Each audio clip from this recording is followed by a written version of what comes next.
Bonjour à toutes et tous, correction d'exercice PTA 129. On vous demande d'établir le transfert thermique pour faire évaporer de façon isobare 10 grammes d'eau à 40 degrés.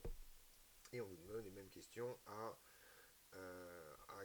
20 degrés et à 80 degrés. Alors il y a manifestement un problème dans l'énoncé, puisque ici ça doit être 80 degrés et non pas 40. Voilà. Donc je vous donne qu'il y a une petite erreur, je le corrigerai sur la version papier.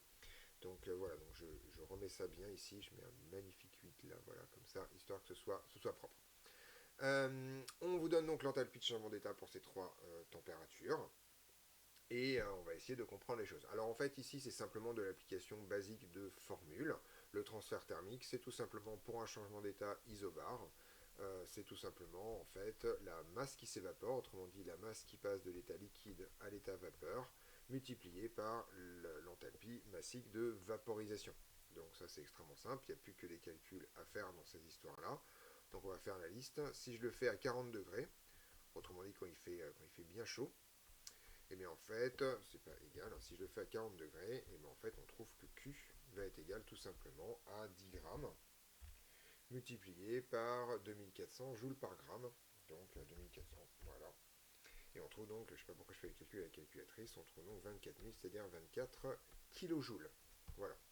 Si je veux le faire à 20 degrés Celsius, en fait, il s'avère que je vais avoir besoin d'un transfert thermique de 24,5 kilojoules.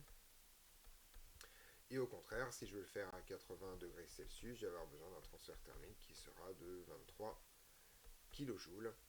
Je ne sais pas pourquoi je mets des kilojoules, c'est des joules à chaque fois. C'est des joules par gramme. Pardon. Hop là. 24 joules, 24,5 joules et 23 joules pour 10 grammes. Aucun problème. Non, non, non c'est bon. Si, non, j'ai n'importe quoi. C'est kilojoules. Pardon. Je reviens. Tout simplement parce que c'est 24 000 joules multiplié par 10. Enfin voilà, ça fera 24 000 joules, donc bien 24 kilojoules. Donc, on constate que plus la température est élevée et plus l'énergie nécessaire pour faire évaporer les choses est faible. Alors ça, c'est relativement normal. En fait, je vais essayer de reclasser tout ça pour qu'on comprenne un peu comment ça se passe. Voilà, je mets 20 degrés ici et 80 degrés tout en bas. Comme ça, au moins, on a les choses par température croissante. Donc, on voit bien qu'on a 24,5, 24, 23. Donc, l'énergie thermique nécessaire pour réaliser tout ceci, en fait, diminue dans cette histoire-là. Alors ça c'est tout à fait normal en fait.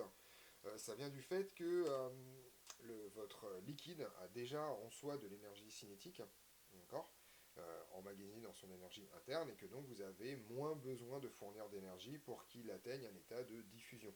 En fait, ça c'est quasiment de la mécanique. On peut imaginer qu'on est dans un état comme ça, d'accord, voilà, avec un état lié, un état de diffusion, ça c'est le potentiel d'attraction des molécules. Si vous êtes là, vous êtes un solide, et plus vous allez augmenter la température, et plus en fait votre énergie mécanique va être comme ça. Et en fait, vous, ce qui vous intéresse de savoir dans l'évaporation, c'est quelle est la différence à fournir pour passer de cette énergie mécanique-là à ce truc-là. Plus vous allez monter en température, plus cette énergie mécanique va monter, d'accord. Et donc, plus grosso modo, en fait, moins grosso modo, vous aurez besoin de fournir de l'énergie pour faire évaporer pour faire passer vos molécules de l'état liquide à l'état vapeur, qui est en fait le passage d'un état lié à un état de diffusion. En fait, ce qui rejoint les définitions du liquide et de la vapeur que vous avez probablement vu au collège, c'est qu'un liquide en fait reste grosso modo dans le volume qu'on lui offre, mais reste dans un petit volume, alors que la vapeur occupe l'intégralité du volume qu'on lui propose. Donc voilà, c'était juste un petit exercice d'application numérique et de compréhension fine de comment ça se passe. On se retrouve dans d'autres vidéos pour d'autres corrections.